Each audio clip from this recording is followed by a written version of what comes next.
Hello, everybody. It's Lorcan here from the Men's Development Network.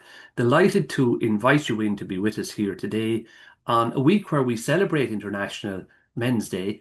We would like to do something special, and for that reason, we're going to bring you the voices and the faces of people that have been very much part of a program called New Conversations with Leaders. Now, New Conversations with Leaders is a program that we run here and facilitate within the Men's Development Network. And over the last year, we've had a number of men from very different backgrounds that have sat together in circles and shared about our understanding of what it means to live positive masculinities in this world of ours. So for the next while, I'm going to talk to some of those men. I'm going to talk to our coordinator. I'm also going to talk with our researcher to give us a sense and feel of what that program has been about, what it's been like to be part of it, and indeed to celebrate the week that's in it, and especially on this special International Men's Day. So stay with us and watch on and enjoy. It is so lovely to have you here for a conversation that I've been waiting to have with you based on the leadership program in the Men's Development Network. New Conversations with Leaders. It's been going for a couple of years, but you really have been the architect of a certain style and way of engaging with men in relation to leadership that is embedded in inclusion. We'll come to that in a moment. First of all, you're very, very welcome.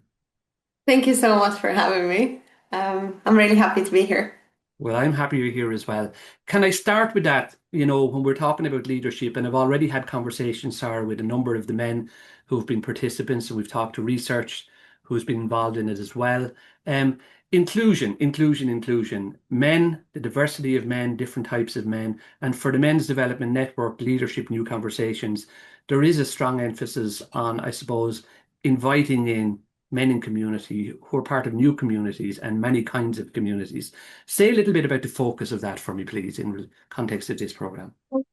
Yeah, so the idea behind that, I think it was what I was trying to do with that was looking at the lived experience of different men that would come into the cohort. So it's to discuss leadership and to discuss what it means to be a leader today, and how these men can support their communities in their processes. I thought there would be an element of richness around having men that come from different cohorts that are engaged in different cohorts and work for those cohorts. And there is something I find really empowering about belonging to a community and working within the community or for the community, and at the same time getting to exchange with other men that may have completely different um, lines of work or volunteering or engagement, but finding the commonalities. So the idea behind all of that diversity and the inclusion of it is truly understanding how lived experience is very similar for a lot of us, especially those advocating for social change and those working for social change. So yeah, I think that's why it works really well. And in terms of inclusion, it's not only just different backgrounds, but it's also about working with different ages.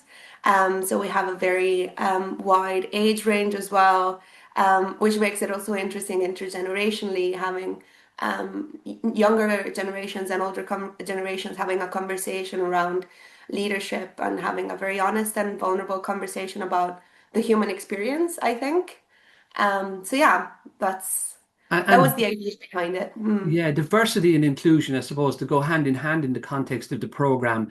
And when the program was originally envisioned some years ago and started out, and one of our other colleagues who's no longer with us, doing great work in other places, was at the heart of that as well, Colin Kelly Ryan, and sitting down with other members of Men's Development Network and say, what would this look like and what would the shape of it be? And certainly, like, that focus on what would we say, reflective conversation and presence. Presence is at the heart of this, creating the space where everybody can feel that they can turn up. Now, that just doesn't happen. Braver, Mhm. safer spaces have to be created, and group Yeah. contracts and the way you go. Say a little bit about that, because this is two residentials, the beginning and the Yeah. end, and then in between you have online people speaking about their own experiences of leadership. But to hold that fulcrum, how do you do Yeah. that, and why is that important? That safety piece and the braver spaces. Yeah. I think safety, like I think a safer space is very important to me. And I think the best way, like I learned the importance of it through practice. So whenever I was a participant for the first time, and I was very lucky to join a very very cool workshop, and it was a 1 week residential, it was a training, and so much focus was put onto safety. And I felt so welcomed, so included. I felt like I was allowed to be myself and show up as myself and be vulnerable, and it felt like it would be okay and I would be supported by the group. And I think that is what does it for me. I think it's the experience of it rather than the theorizing behind it. And I felt so safe in that moment. I felt like I was meant to be there. I felt like I deserved to be there, and I was allowed to show up as myself. Um, and since that moment, which is a couple of years ago now, since that moment, I've kind of always tried to bring that into the workshops I facilitate or the spaces I facilitate, and especially looking at such diversity. Um, I think it's important, and it's clear that a space is never going to be safe for everyone, and it's not always going to be as safe as like the safest it could be or perfectly safe. But I think the idea of working with a safer space is that we try to make it as safe as possible. And in order to do that, there is a lot of work around making visible dynamics that might be invisible. So we work on a group agreement, we discuss what respect means for us individually. So it's very much around people bringing their own understanding of respect, their own understanding of working in a group, their own understanding of power relations and dynamics within the group so that we make as many of them possible from the early start, and so that we have some sort of code of conduct or like a guidance around, okay, whenever conflict arises, how are we going to navigate it? And it's about setting an intention, I think. So when we come into these spaces, we all have an intention to learn from each other. We want to show up as our best versions, and we want to assume that others are doing the same.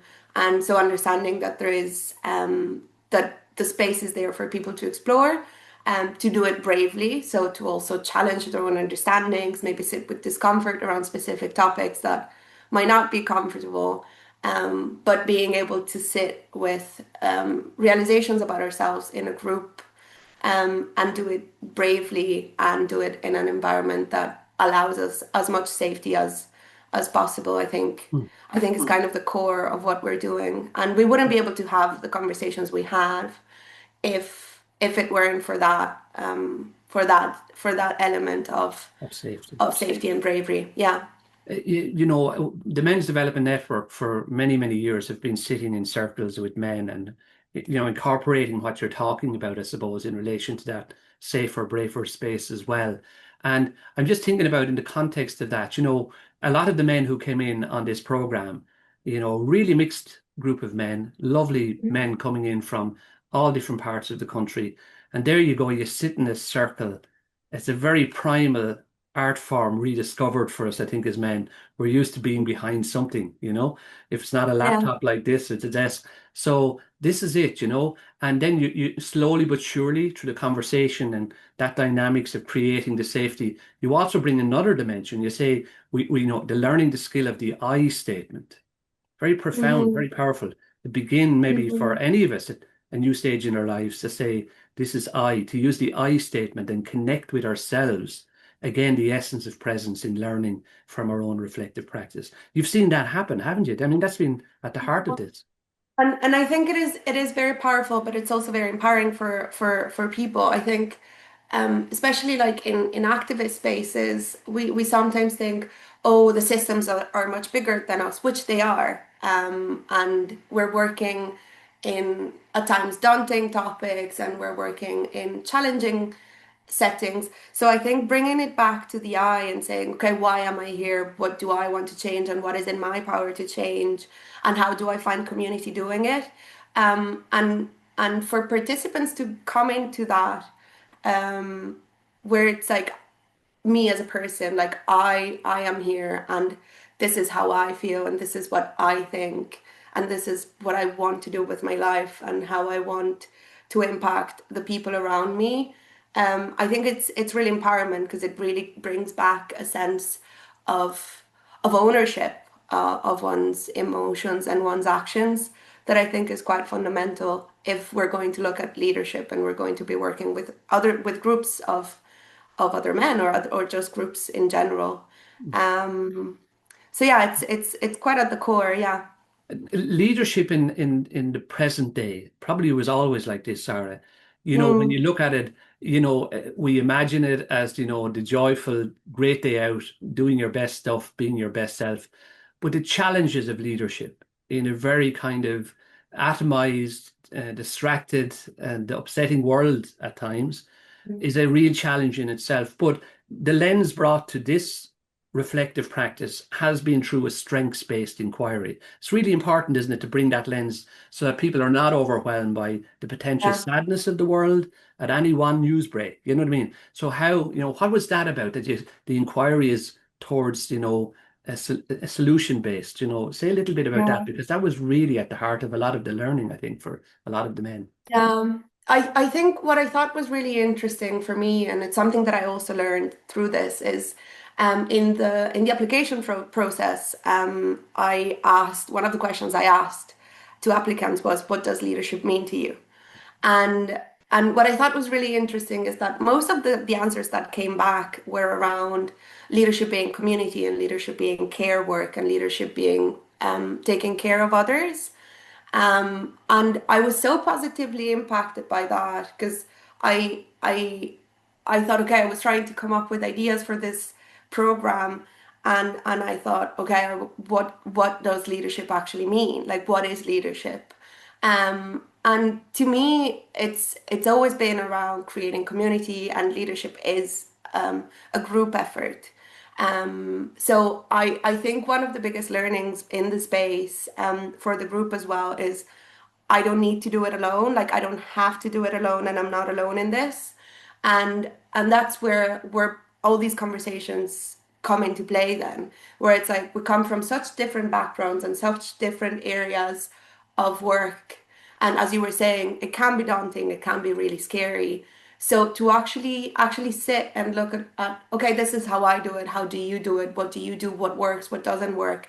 But then to just sit in that space, in that group and understand, okay, leadership is community based, leadership is a group endeavor, and leadership is in us trusting that all of us are doing the work and that even if we don't see the results and even if it's not immediate, that we know and we have trust that there is like-minded people out there that do the work that we're doing.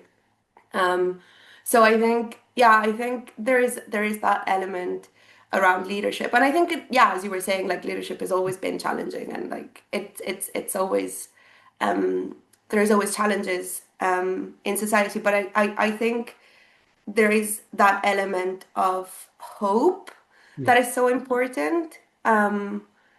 It's it's like reality is sometimes daunting if we look at like climate collapse and there is all these things going on and political scenarios and it's around bringing that element of hope and that element of empowerment and that element of I can do it, but this is what I can do and the rest I need to do with others. So it is a very hopeful space, and it is a very proactive space, I find. Yeah. In the context of that, and I watched this with my own eyes and was part of the experience of it, indeed, because where you have a braver in a safer space, it allows the Mhm. conversations to happen. It allows the exploration of the big topics, the ideologies to come in, but to come in from an I statement, particular view of the world. So you're Yeah. creating that warmth and that rich conversation, But what I thought was fascinating then, even beginning to look at, men and masculinities, the reframing of vulnerability as a strength. To be able to say, Yeah. I don't know. And that's the reframing and the beginning of sitting with some kind of vulnerability in the knowledge that you can find out the steps towards a new piece of ground to stand on. That's been at the Yeah. heart of the work as well that you've been doing, that reframing of Yeah. the vulnerability as a Yeah. strength. Say a little bit And about that. yeah, I think yeah, that's very true. I think there is an element of bringing softness. I think in my personal practice and the way I like to facilitate, um, and I think we tend to underestimate the impact and the importance of people being soft with each other and towards each other. And we think, oh, leadership has to be this very like strong-willed person, this very rigid person. But it's actually that element of can I be soft with you and can I be human with you? Um, and and it's so much more honest and it's so much more empowering because in that softness, in that, oh, I don't know everything, because no one knows everything. No Mm, one, there's so many things we don't know. So in that ability of saying, I don't know, but you're teaching me. And I'm gonna sit with the discomfort of maybe having said something that could have hurt you, or maybe sitting in the discomfort of changing my mind. Like I struggle a lot with not knowing, but it's in these settings and sitting and being like, well, of course I don't know everything. And there is an expert here that is going to bring it up and explain it to me. So I think that's also why the diversity is so important because there's so much learned, lived experience and so much like learned skills that people bring in through their life, like life paths. Um, that is really important, but only if we are truly able to sit in that vulnerability and say, well, you show me, you teach me, and I am here for my mind to be changed. And mm, I think that's really transformational then. And then it doesn't really matter if the conversation is around masculinity or discrimination or self-care or health or the different topics that we look at in leadership. It's truly about how people feel in connection with each other. And it's a much deeper transformation. And yes, it happens through these topics. Yes, we discuss what does it mean to be a man today and how does it impact your life and how does it impact your relationships and how does discrimination impact your view of the world. So it's all conversations we have, but at the core of it is that tenderness of I want to love myself and I want to love others around me and I want to love the universe and the world and society. So it comes from a mm. very tender place and a very soft place and a vulnerable place. And I think why that's why it's so deeply transformational. Yeah. Building on that transformational, the lovely word transformational model and approach, and the safety in the braver space, I was fascinated, and a lot of, I think, the men as well were with the idea of this utopic thinking and, Mm, reimagining step by step, your vision into your best self and your best contribution. As you say, with a reframed leadership of it not being in splendid isolation. Who are the partners? Who are the people?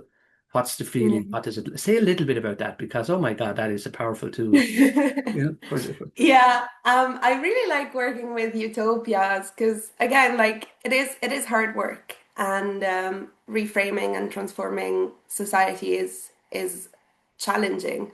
So I think helping people have a vision of what they would want to happen and what they envision for themselves, but even as a legacy for, the their like their children or their children or their children or people they care about or the environment they care about. Just supporting people seeing a vision of what it could be or what they would imagine or what they would wish for the future to be.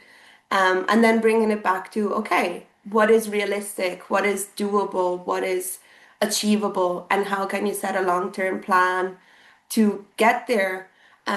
Is one of the elements. But then in that, there is a whole element of like, who in this space can help you. So there is a big networking element to the program as well, where it has the element of like personal transformation and conversations, but then it has a very proactive and very hands-on element of, okay, what do you want to do? What is your next step? And it's also about building accountability within the program itself. We also support and we encourage participants to say, okay, this is the project you have in mind. Send that email. We're going to give you 30 minutes now to do the first action. Go send that email, book the room, um, call in a speaker, send that email that really scares you, and then you come back and then we sit in the circle with you. So there is a lot of that element of building trust within the group and building support within the group. And then there is a big element of networking. So how can our organizations work together?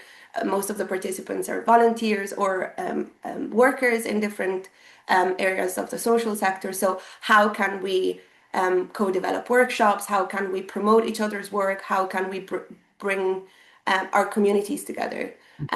So it's utopic, but at the same time, it's also very practical, which I think is powerful, bringing that utopia and then r concretizing and seeing, okay, this is what it can actually be, and these are the next steps. And it's very empowering because we don't feel lost in the sea of the what could be, but it's truly, okay, I have a plan. So yeah. And go with the plan. I have a plan as well, and my plan is now to bring it into land because we've had a really fabulous conversation, and I'm running on time here. But here's the question. Hmm. Yeah, look at the experience of the men themselves. Many of the men we're going to talk to, as I say, some of the men are coming on to be part of this celebration of what is also the week where we have International Men's Day and trying to mark the positive masculinities, the positive that men can do in the world. I'm just really interested for yourself because, we've been through it, we're going through it again, the experience of another group of men, gorgeous group of men as well, working with. What's the greatest hits? What stays with you in relation to Mm. your own memory map of saying, this is why we do this work. This is what's important, for yourself as a facilitator. And especially just to say, like we're talking about gender and masculinities and your own leadership, the woman working in the area of Mm. men's lives and men's health. And we've Daniela and Roisin, incredible contribution into this program, I mean, to make it live and dance for everybody. So what stays with you with Sarah in relation to this? Yeah. This is what's cool about this. This is why we do this Hmm. work. Is there anything? Yeah, that's a really good question. I think as a practitioner, I have learned a lot from the program itself and from sitting with men in circles for sure. There is an element of like the element of of vulnerability really is something I'm really touched by every time, and I find it so even in the conversations that I have with the men, then with many of them saying, well, I've never had such vulnerable conversations with other men, and we don't have spaces to have these kind of conversations, or it's very challenging to have them, and I don't want to seem silly if I bring some of these issues up, So the I think for me that the importance of that and understanding, wow, we can create those spaces. Like those spaces can exist. Um, and the fact that many of these men come because they want to create those spaces for other men, it brings me a lot of comfort and it brings me a lot of joy.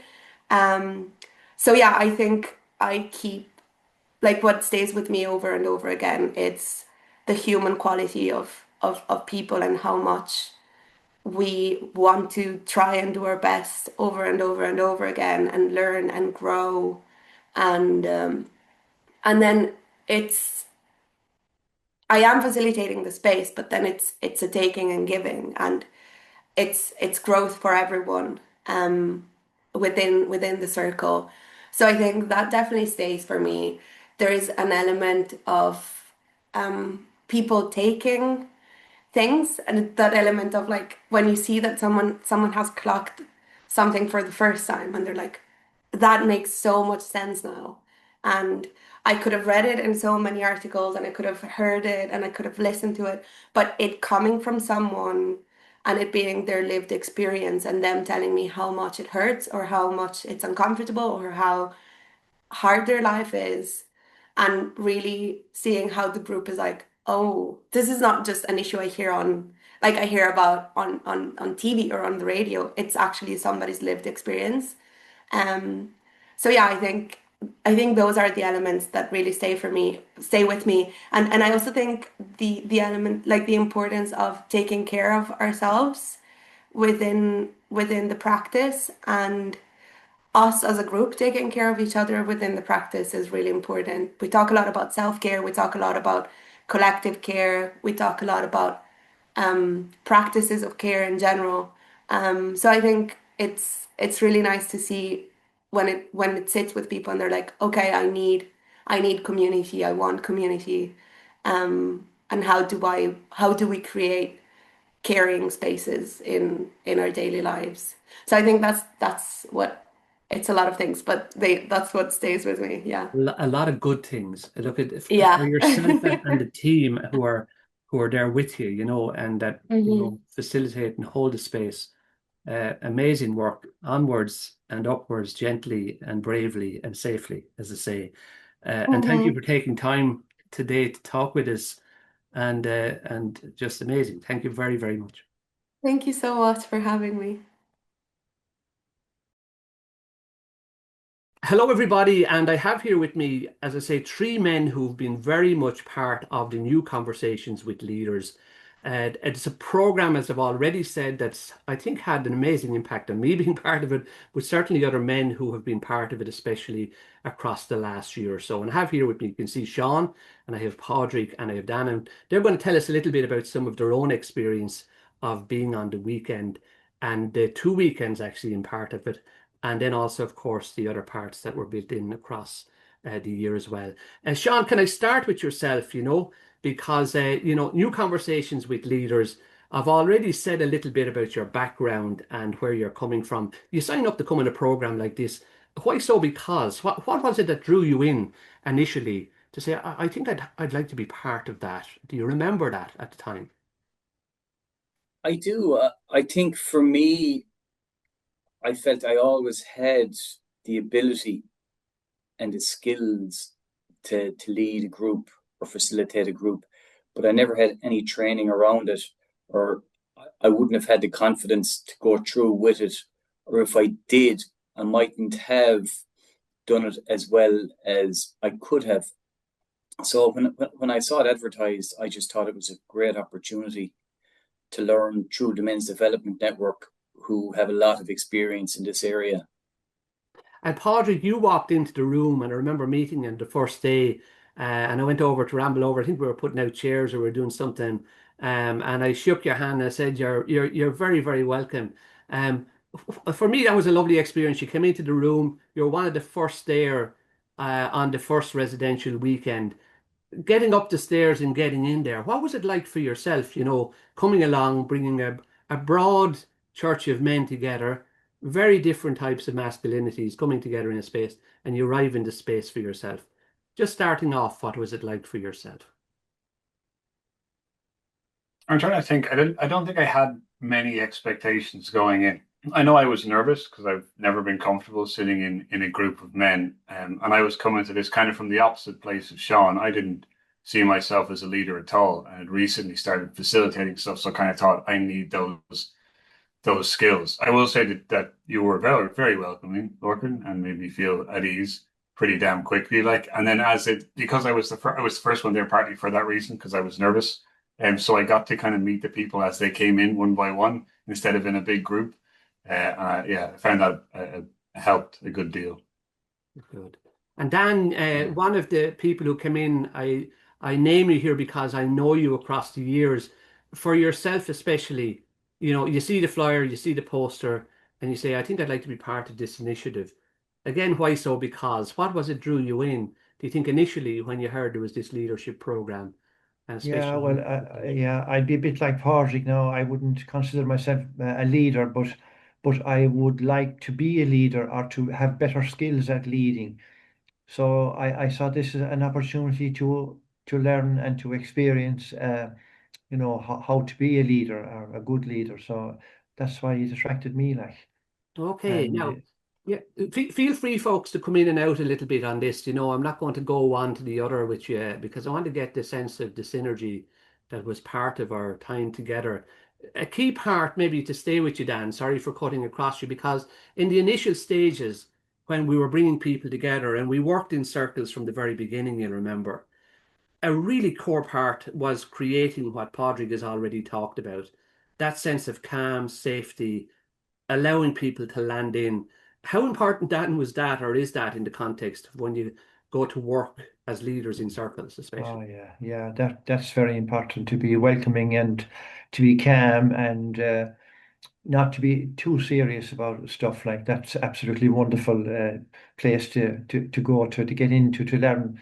You know what I mean? If people are relaxed, they will learn. If they're stressed, they won't learn. So yeah, I found it very good, like that. I was relaxed and open to hearing and learning, and it turned out that way for me, I think. And Padraig, yourself, you And it say? was, it was, yeah, I was going to say, because it was what you dedicated nearly the first half of the day, the first day anyway, to, was just settling people. Yeah, because it was the evening we came in, and then the next day it was all about getting people kind of more comfortable with each other with icebreakers. And I remember the hesitancy initially when was it Sarah was, I can't remember what she suggested, but there was tension in the room of all the men going, "Oh no, no, no, I don't want to get up, don't make me walk over there," and all that. Like, but because of that hesitancy, and because the hesitancy was sort of universal, we were all begrudgingly in it together, and it formed the bond that bit quicker, I think. Um, yeah, and like I said, I only started trying to run circles, but to me, it was paramount that that whole first class was just dedicated to making this safe, or the space as safe and comfortable as possible for people. Yeah. Sean, yourself coming into that space as well, and I know you've done a lot of work perhaps with different groups over the last number of years and been in groups as well. Paramount as well, I suppose, creating that warmth and engagement. That was your own sense. I think you named that actually very early on in the training for yourself. I did. I can't remember exactly what I said now, to be honest, Larkin. But I suppose I would have been part of a lot of projects and groups throughout the years, but I wouldn't have found myself in a position where I was facilitating or co-facilitating. So to come in with that expectation, but just initially at the start, it was really coming into a room of men and that bit of uncertainty and the not knowing sometimes. But again, it's that there's a learning in that, the way you set it up, from the point of view that all the little strategies you had in place were all there to help us land and feel comfortable and find our feet through each little step. Okay. It really helped. Yeah, when you look around, it's an amazing, like, I think for a lot of people to come, and men especially, that Padraig is saying, not having the experience, and then you arrive and you sit in a circle and you're looking around there, and there is nowhere, perhaps in your instinct you're saying, where can you hide here? But it's not like that, because you look around and you begin gently and you find your voice and off you go. And a very important part of what we did, I suppose, as well, was the contract, the group contract, where people kind of said what was going to make it enjoyable, creative, and safe to do that piece of work, starting from that weekend out across the months ahead. Was that an important part, do you think, or what's your sense in bringing that kind of piece into it as well? It's very important because at those early stages, I feel it's human nature. Everybody in the room is a bit anxious and trying to, feel each other out a bit in relation to the trust. Um, so just by having the group rules in place and speaking through them, each person having their time and their space to bring up what's important to them, really helped. Very good. Dan, you're like myself. We're one of the elder lemons that were in the room the first weekend. In the good Yeah. sense, you've had so much experience of life and of maybe leadership, even though you might say it's shyly. But, leadership often is seen as action and activity. But the conversations we had quite a lot in the initial stages were almost around leadership as self-care, especially if we want to sustain anything we want to do in the world. Can you say something to me about your own experience of that? Looking back on your life, how important is self-care in sustaining anything you want to be part of as a Mhm. leader? Yeah, that's hugely important, Lorcan, as far as I'm concerned. That if I come in and I'm in a good place, that I can model uh, not being stressed or being able to handle situations. And yeah, it's fiercely important to have self-care and to look after yourself first. If your cup is full or if your cup is empty, you can't give, you know what I mean? But if your cup is full, you can give. So like, yeah, that's huge, huge, yeah. Patrick, I So think you said that as well early on. There was something around that where, Yeah, it's one of my better strengths. I've always been very good at looking after myself. I was gifted with, I think, good parents, who kind of taught, look, you need to be good in order to help other people be good. But I had found just before I joined the weekend, the job I had been working, I was going above and beyond because it was a new job and I felt like I had to impress. So it was a great reminder to reel it back in a bit and take care of yourself first and foremost. Yeah. brave spaces and safe spaces. We talked quite a lot about, a safe space being a brave space. Was that your experience, anybody? When you get into the weekend, especially the first weekend, and people started to open up, and because of the safety, other dynamics kicked in. What was your experience of that on the weekend, the first weekend especially, or the program overall? Yeah, I think I thought it was if you go back, interesting to see how everybody, after a short enough time frame, had built up trust with each other and opened up as the weekend went on. There was those little moments throughout the weekend where you could see, for I think for some of us we were probably a bit more expressive and a bit more open, and for others it might have just taken them a little bit longer to open up. And you could just see that over the weekend, that as the weekend progressed for some of the men, you could just see that in them. They were just beginning to express themselves and open up. And I thought it was really powerful. It's just a beautiful thing to see, and it's a beautiful thing to see in a group of men. Hmm. Patrick, you were going to come in there as well. yeah, Thanks. yeah, I was going to say that the group contract is fundamental to that. Like I would have, from having very little experience facilitating groups, I would have always skimmed over the group contract, gone, look, that's just common sense. But it was spending so much time on that contract that I think allowed that space for people to be vulnerable, to go, this is okay, you're allowed to do this. Okay, now that was the first weekend. We did a lot of stuff together. A lot of people were involved in it, and the coordinators were from different aspects of the work. We even had clinical practice part of the weekend in one of the colleagues that was there who spoke about the power of finding support in counselling and supports like that, and other supports as well. Leaving the first initial stages aside and thinking back over the program, there was two residentials. There was that first weekend, and then we were online for a number of people who spoke around different types of leadership. And then we were back together for a second residential, 15, 16 people sitting in a circle. What are the things that stay with you folks in relation to, your own sense of maybe even the power of men in circles? Is there stuff that really stayed with you that you felt in your own sense of discovering or recommitting to leadership that was important to learning in that space? Padraig, can I come to you first?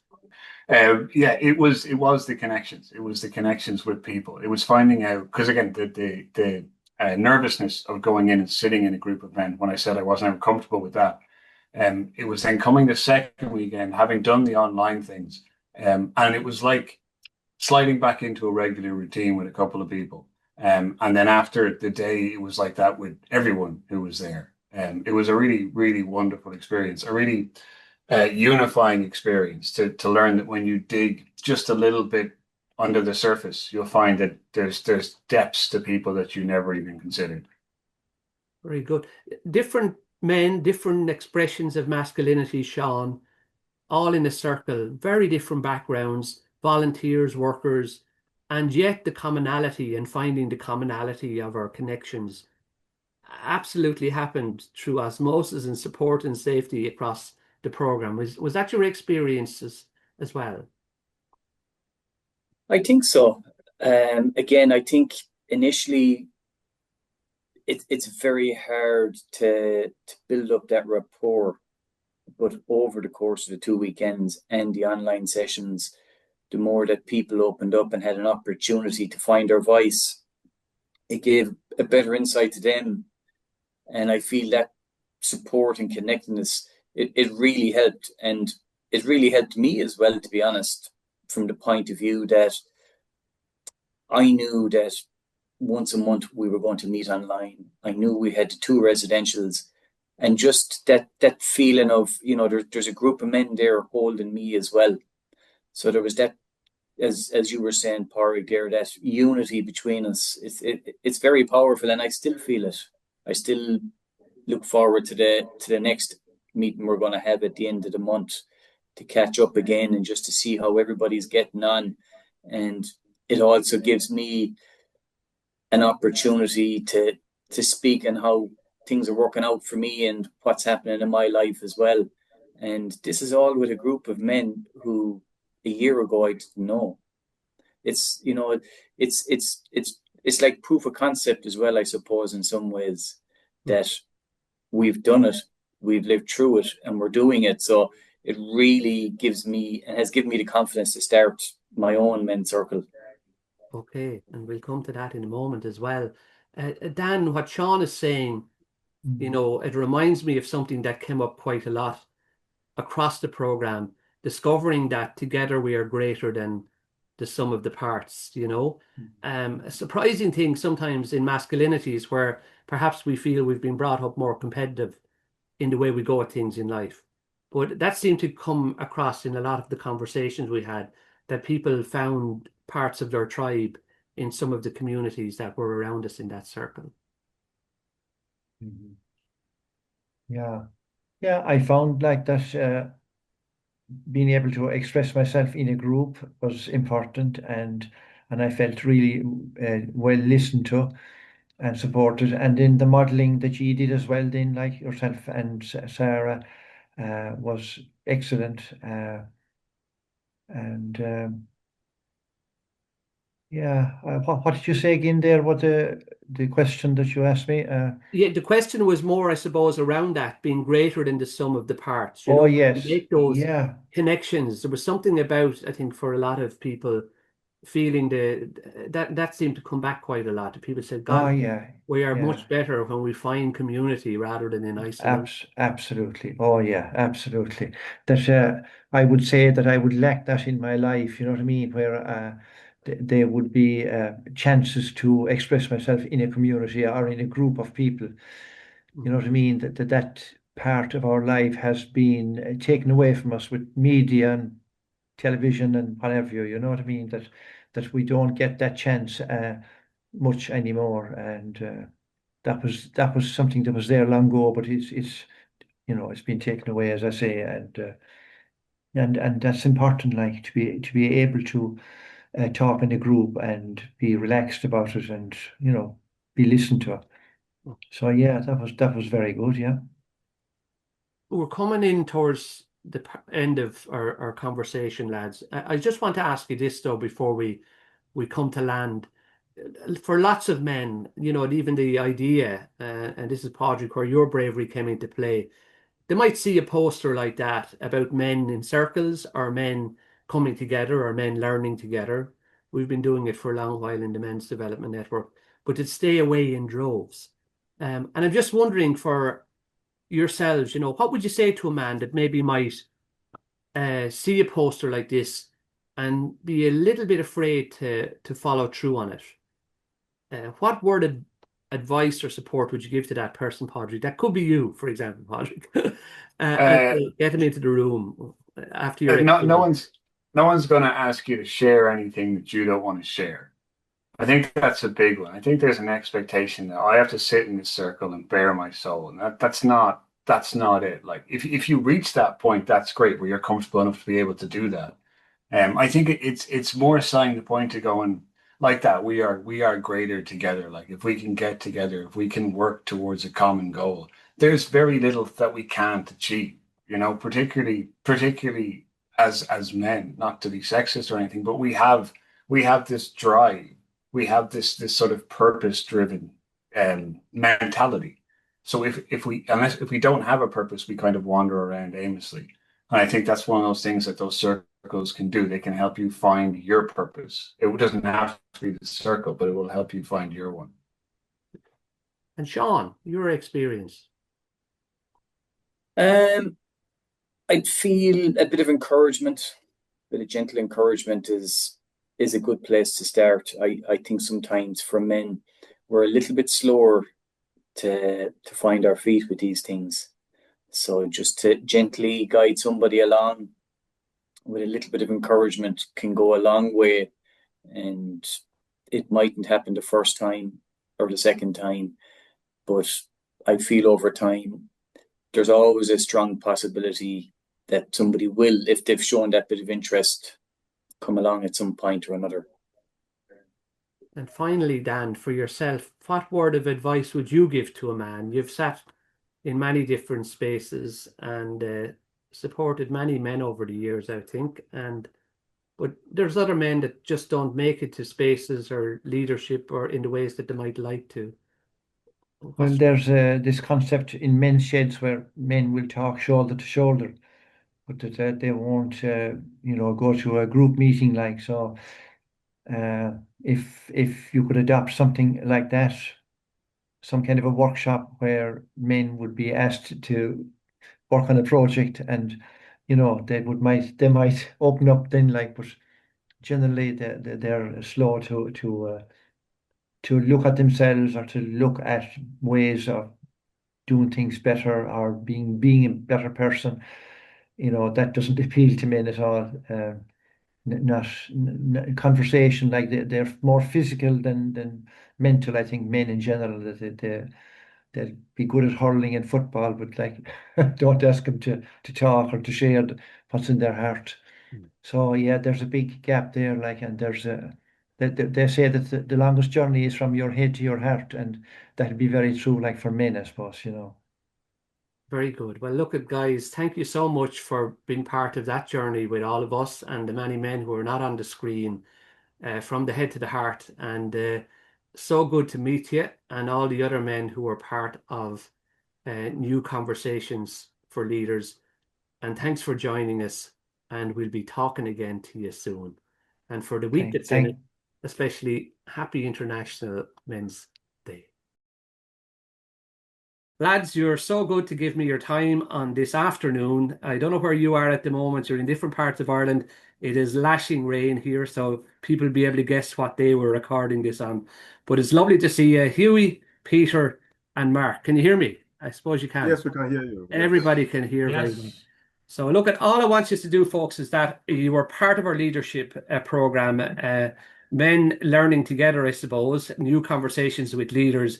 Already I've had a chat with some of the men in relation to being part of it, and I'm really, really interested in just getting some of your feedback here today. And Hugh, if you don't mind, I'm going to ask you a question, and thanks for coming in, because I know you're carrying a bit of a dose and you're sitting there today. You were good enough to come on and have a chat to me.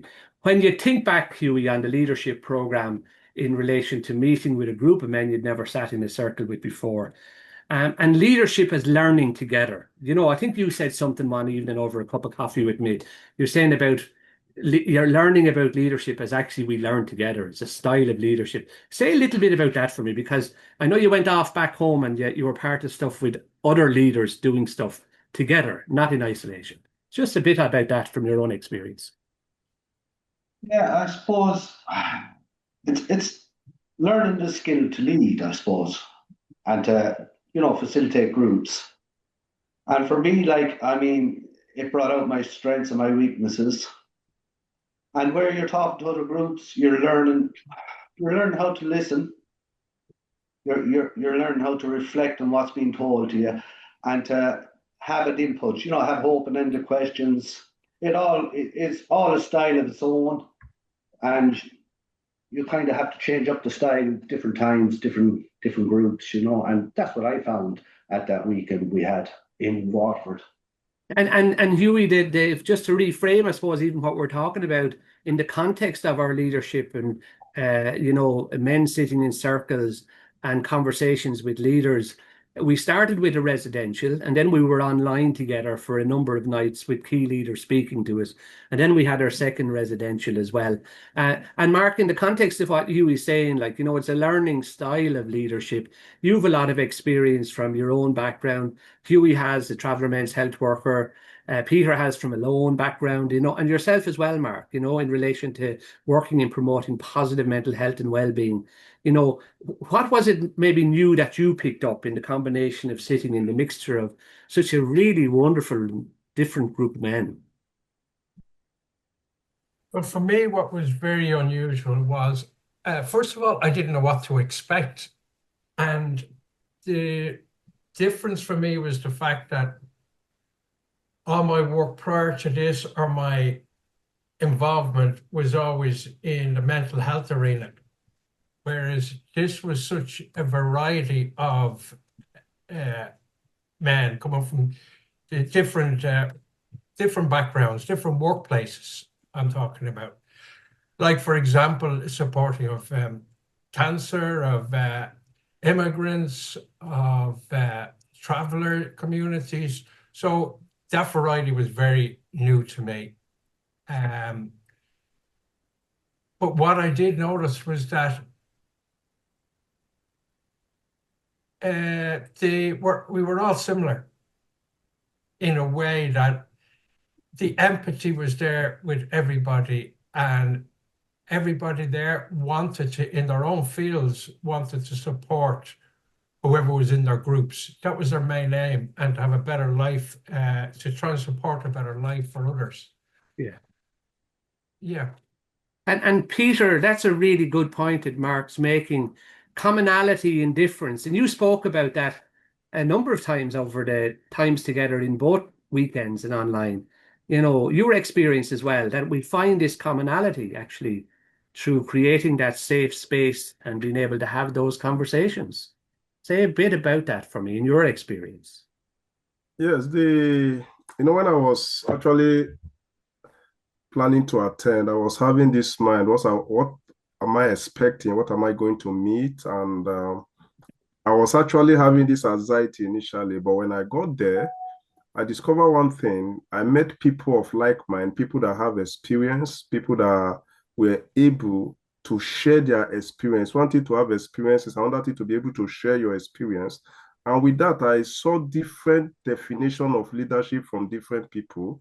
I saw how leaders should be able to carry their people along. And when we introduce ourselves and share our experience together, I start having that confidence to know what next to do when I met people around me. Because one, when you share your personal story with people, you are giving them an experience. You are giving them that confidence. You are making them to see that things can be better off. And that is what I actually learned on that particular day I got there, that things can be better off when people share their experiences together. Yeah, and that is lovely. Huey, like the greater than the sum of the parts. I think you actually said that in one of the groups. You drew down the analogy of saying, we're learning here that we're greater than the sum of the parts, and that's a truth, Huey, isn't it? In the relation of that style of leadership, that we're better together. Yes. Yeah, it's often you're picking up tricky skills, you know what I mean, that you wouldn't have before, because you're learning how, in some cases, to lead the group, in other cases, being a part of a group, and I suppose to be able to influence that group as well. You know what I mean? That for me, I found that weekend was key, and it was very respectful in the sense like everyone respected. We made our rules at the start, and I don't I think everyone agreed to the rules anyway. You know what I mean? They were unanimous on the rules, and the respect flowed from there. You know, that's what for me. You know. And one of the things was done by Sarah and the team was, creating that space and giving time to that, Mark. You spoke about that as well a few times. You're saying in your own experience of working with groups in circles, that's paramount to having any kind of a conversation that people feel the comfort and the safer spaces, as we call it, the braver, safer spaces. Yes, for sure. To me, it is crucial. And it's something that I was very used to, because any groups that I would be involved in, we'd always get a group agreement first. And it is especially important for people with mental health challenges, which is the groups that I'd be with. But I also noticed that with this group, it was also, with any group it's important, but with this group, with such diversity, I think it was a challenge it was to me, and from looking at others in the group, was the most important thing was that safe space that was created that allowed us to open up to each other, and especially from such different backgrounds. And that space that was created, apart from the group agreement, that was created by Lorcan and Sarah, it did take time, but I think that was because of the diversity of the participants. But it was so crucial, in my opinion, to getting that cohesion among us. And as a result, it was like we were all friends and all knew her so well after a little while. But it was very important, I felt. Yeah. And worked very well. Yeah. And Peter, what Mark is saying there, one of the things that came out of that conversational safety was the recognizing, I think, of the fact that self-care was an elemental part of leadership. Going back to what Mark was talking about, positive mental health. I think there was a kind of a moment somewhere in the conversations that were being had as a group of leaders that, okay, if we don't mind, if the self-care is not at the center, things go wrong. Is that your experience as well? Yes, when actually I entered the venue that particular day and the introduction was made and people were giving their opinion on self-care, I discovered that some of us, we tend to do everything on our own. But at the end of it all, we have a burnout. We are tired, but we are not ready to tell people we are tired because we feel we are leaders. We need to carry people along. And it makes us to understand that we need to improve our well-being. We need to improve our mental health before we'll be able to take care of other people. We need to take care of ourselves first. And it's something for you to have a weakness that you might not know. You might think you are doing the right thing, but that thing might be a weakness. So from that meeting, I was able to understand that one of the weakness I was having was thinking I would be able to do everything. But I now understand that I should first of all take care of myself so that I will have the strength to take care of other things that comes in. And in further meetings I've been having with men around me, I made them to understand the importance of well-being, that we need to be mentally and be well in every aspect so that we can take care of activity, because it is better we are there now than not to be there tomorrow. Yes, a very wise thing to learn in the circle. Hughie, you hear what the man is saying. Peter is saying that, in splendid isolation, we're more inclined to burn slowly out, and for many often we pick that up as men. I think leadership feels to be a very isolationist style of being in the world. I remember talking to you not so long ago, and you were saying, Hughie, that after being on the leadership, you did go back and you went back and you talked to colleagues in relation to an event that was going to be happening up in Kilkenny, I think, But you were able to bring some of your learning from, I think, being on the leadership into the exercise of leading as a group. Can you say a little bit about that? Because, you just were not there by yourself on that event. Yeah, well, working with the HSE in the Southeast, and we were going to do a promotion day. of kind of like men's age, health promotion. And we call it the Men's Day in Kilkenny. So a couple of us came together to facilitate it and coordinate it. So I suppose it was trying to get the men engaged, first of all. How we were going to do that, I suppose, by bringing in some fun activities that they could do during the day to break up the day, because we didn't want to give it all a health initiative and kind of bore them to death, and they might just turn around and walk out, the way it is with men. So I suppose it's how it was implemented was very important, and the structure of it, and to give them breaks that people can reflect, chill out again, and find their own safe space. Like we learned in the leadership skills, you're giving everyone a little bit of room to breathe. Yeah. During the exercises, So you're bringing something over with you. Yeah. We're running on time already, folks, and thanks for just giving us a few moments to talk to us today. But here's what I want to ask you, Mark. Maybe you might lead off on it. Coming away from the experience of the year, and it nearly was a year between the two residentials and then the leadership inputs across the online sessions as well. What's your standout moments? If somebody would say to you, first of all, I'll ask you two questions roll into one. Very briefly, what's your standout moment that you said, God, that was a really important learning? And is there anything for yourself that you think you've brought into your volunteering or work since? Is there a standout thing that stays with you? And is there something you brought with you into new places?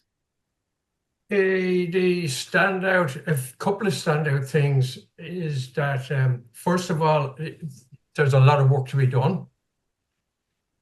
Second of all, the leadership that Men's Development Network are taking in this, because I'm well used to self-care from my own background in working in mental health, but not in sharing with men outside of that circle. So that was a big takeaway for me. Another one more specific was the self-stigma, that I'm well aware of self-stigma, again, in mental health. But what I learned was that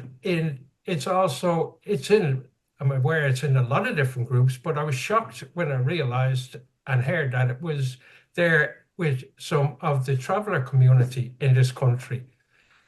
And to me, that was a big eye-opener, because it meant that the support, in my opinion, the support has not been there for those groups, that group, up until now.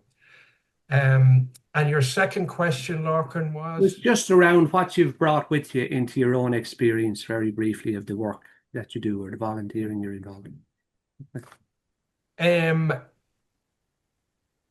The similarities of the different men that were there, coming from different backgrounds of their work and cultures, etc., and that it can be very powerful. It's a challenging space because we're all so different. For me, it was being politically correct. Like, say, there was some men there from the gay community, and I was wary about saying the wrong thing, to insult them or anything like that. So it was very powerful, and the amount of learning that we can do. Well done. Thanks very much. And Hughie, just what Mark is saying, to raise awareness of men in the group around how challenging it can be for traveller men and the traveller community. Even the conversations we had in relation to the learning around your community. Say a bit about that. Does that stay with you as well? That the commonality again that we talked about, people getting a sense of where things are at. In the group that was in Waterford. The group, our own group, yeah. Yeah, I felt, it was great, I suppose, diversity there, number one, but everyone had a story. And sometimes if you look deep into it, they had the same similar stories. Yeah. And let's say, like, everyone was there really just to kind of promote their own healthy way of coping, their mental health and everything else. Yeah. Some people were there for probably more deeper reasons. Yeah. But I think they all came out of there with a sense of understanding for everyone that was there, Yeah. that everyone has to look after their own mental health. Yeah. And as a group, that we can share that responsibility and support one another in it. That's, for me. A good wisdom in that. The final word to Peter then. Peter, briefly as well, I'm conscious of time. What stayed with you as well that you brought away, you think, with you into your own work? Yeah, the thing that actually made me happy is knowing that people have diverse perspective of an issue. When you look at a particular issue, you should also understand that the way you are looking at it might be a bit different from the way the other person is looking at it. Yeah. So you need to give them room to explain themselves so that you understand better their point before you take a decision on it. And it gives you more comfort because they will know that you are there as a leader to understand their own perspective before you take a decision, that we don't rush into a decision looking at it from our own perspective. We need to give other people a chance to explain their perspective before taking a decision. And their well-being also matters when they are giving their own perspective. Very wise indeed. And thank you so much for that. Time, space to arrive at the proper perspective. I think you were so much part of that, guys, and I really appreciate Hughie and Peter and Mark coming on here just for this short while today, and for all that you shared as part of the group as well, and all that you brought to it, and that you continue to bring to it as we talk across the months ahead. Thank you so very, very much, and go well. Jordan, it's lovely to have you to come on here as our researcher and to talk to me for a brief while in relation to the program that we call New Conversations with Leaders. And research is at the heart of most of what we do in the Men's Development Network. We like to learn from what we are and what we do. And you've been very much part of the process of bringing us back some really insightful stuff in relation to the groups of men that have come together for our program. So first of all, you're very welcome. Thanks very much. We're going to keep it gentle and simple because what I'm really interested in asking you, that most people looking in research, why is it so important in the context of, I suppose, any kind of program that you run? What's the background to research that makes it very important for all of us as we go in the world?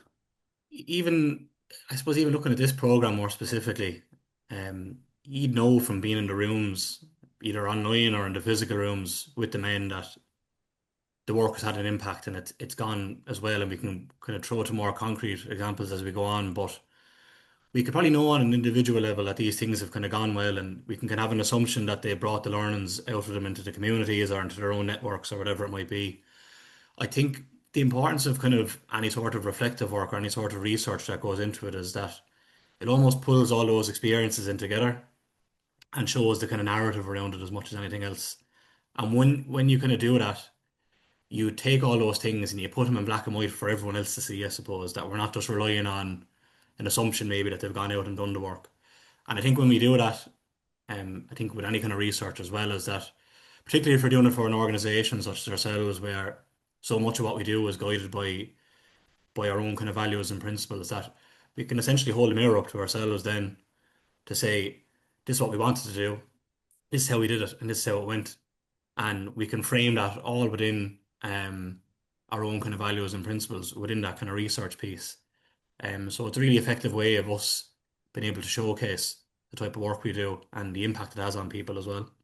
Well, the showcasing is very clear, Jordan. And when I was reading through it myself, what I really love about the research presentation, the voices of the men come across loud and clear in their own kind of learnings that have been part of sitting in that circle together, establishing the safety and growing into the conversation around leadership.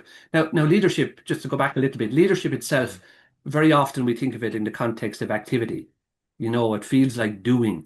But in the context of this program and bringing men together and your lens on it, that's not necessarily what it's more about, being and becoming and then doing. That comes across, I think, in some of your findings. I think in the society that we're living in at the moment, everything is at a fast pace. Everything is very go, go, go. Everything has to have this kind of quick outcome, and we want knowledge quick and we want it fast and all this kind of stuff. And I think even with leadership, it kind of goes in along line with that as well, in the sense of you can put, I suppose, our examples of what we think about leadership now. If you were to ask someone on the street to give a couple of examples of leaders in the world at the moment, they're not the examples we might really want to point towards in terms of our own values and principles and our own outlook. So I think within that kind of thing, what we do here is very kind of, I suppose, countercultural, and MDN has had its roots is in having that countercultural framing within a lot of the work that it's done. So it's only kind of fitting that the leadership program has had the same kind of approach to it. So in this kind of real fast pace, kick everything around and kick and chase type of living that we do, and how this kind of uh, figures itself within leadership, we're very much kind of offering an antidote to that, or an alternative to that, to go, doesn't necessarily have to be these things. It doesn't have to be a way of assuming power and creating division and polarizing people and everything else. Leadership can also be um, slowing things down, finding importance in your own presence within groups and networks, and having that kind of relational aspect to your work as well. And we were kind of suggesting within that that that's more effective than these things that you might see on the news or on social media.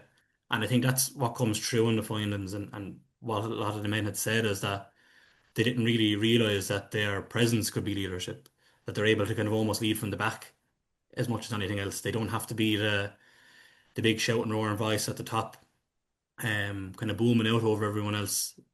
You can kind of do things kind of quietly with your own actions and things like that as well. And that's really something that was really apparent throughout the research part of this. Very often, Jordan, for ourselves as men, and I don't want to generalize or stereotype too much, but I think there is somewhat of a default in our world that very often we think of leadership as an individual equation, whereas Mm, what seems to come through in your findings in relation to the men working together was leadership as being greater than the sum of the parts. mm. Does that ring a bell with you in relation to the voices of some of the men that I can hear now in some of what's said in the research? Yeah, and I think even within that kind of greater than the sum of its parts, there, there's a real there's a real huge learning within this about how you can kind of look after yourself in order to look after others as well as anything else. So even when it is focused a little bit on the individual, it's focused on the individual for the benefit of the collective, if you get me. Yeah, So yeah. even within that, there's always that framing of how we can make things better for others while also kind of looking after ourselves within that kind of piece as well. So that's something that always, I think, as I said, that was a huge learning for a lot of the men that sat through the program, knowing that it's not putting on this kind of stoic, kind of out hard, outer shell that has to take all the pressure and has to take um, that kind of strain that might come with leadership, as some might assume, and instead kind of refocus on that, so that it's not necessarily a burden having to be experienced by one person, but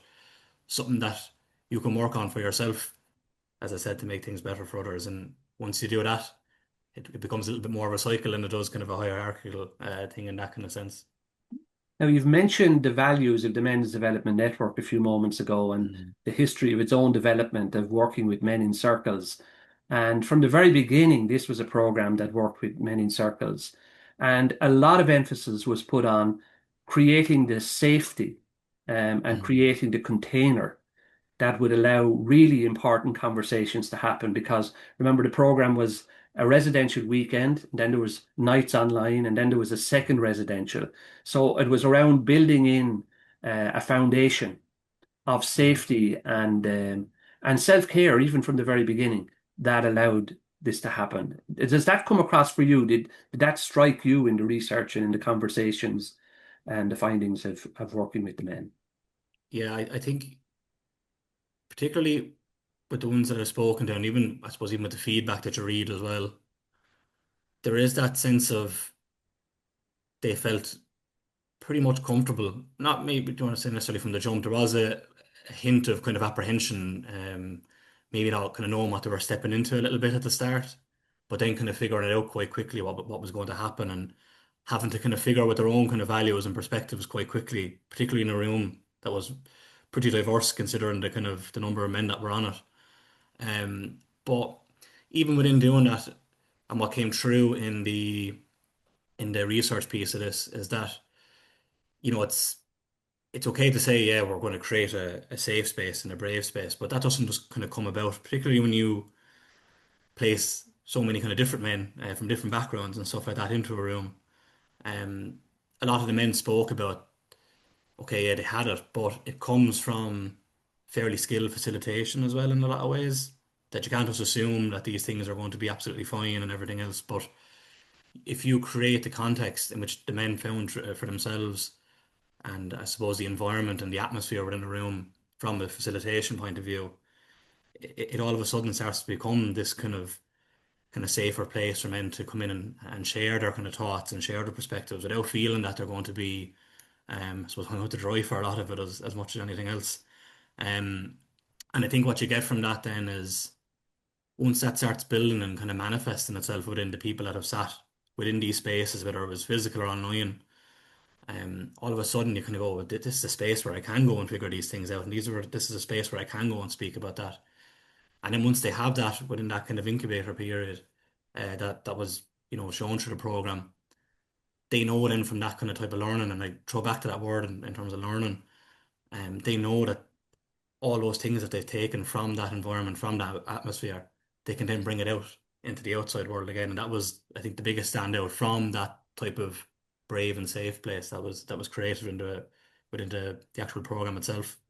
Now, creating that safety, as you said, allowed us to go on and have really fantastic explorations of inequality, masculinities, different ethnicity. All Mm. of these different conversations were able to take place because of that container that was put in place, and not just over that residential weekend, but bringing in people then online to speak about leadership, and then coming back into our last weekend where we were doing utopic thinking and Mm. where do we want to go next and what does it look like and how are we going to get there?